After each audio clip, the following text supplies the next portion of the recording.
Iran के जो speaker हैं मोहम्मद बाकर, उन्होंने जो बात की है वो जरा सुने। वो कहते हैं कि मेरे लिए शहादत के सिवा कोई कामयाबी नहीं है। अपनी जान और अपनी साख दोनों अपने लोगों के हकूक के लिए कुर्बान करने को तैयार हूं।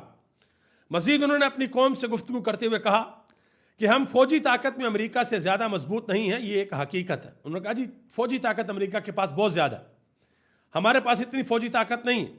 मजीद कहा कि हम ये वाजह कर दें कि हमारे पास पैसा भी ज्यादा नहीं है, साजो सामान भी हमारे पास ज्यादा नहीं है, और अमेरिका के पास ये सारी चीजें ज्यादा हैं। उन्होंने दुनिया भर के अंदर कई ममालिक के ऊपर हमले भी किए हैं, जराइम भी किए हैं, लिहाजा उनके पास तजर्बा भी ज्यादा है। यह भी कहा कि जो इसराइल की हुकूमत है उसके बारे में कहा कि यह खित्ते में अमेरिका की खादम और एजेंट है और यह भी एक बड़ी ताकत की हामल है।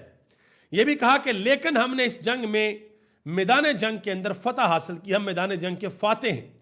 उन्होंने कहा कि यकीनन साजो सामान, वसाइल और पैसा जंग और फतह में मौसर होते हैं, लेकिन हमेशा ऐसा नहीं होता। हमने एक गैर मतवाजन जंग इस अंदाज में लड़ी कि अपनी मनसूबाबंदी और तैयारी के जरिए दुश्मन को पसपा कर दिया, यानी कि पीछे हटने पर मजबूर कर दिया।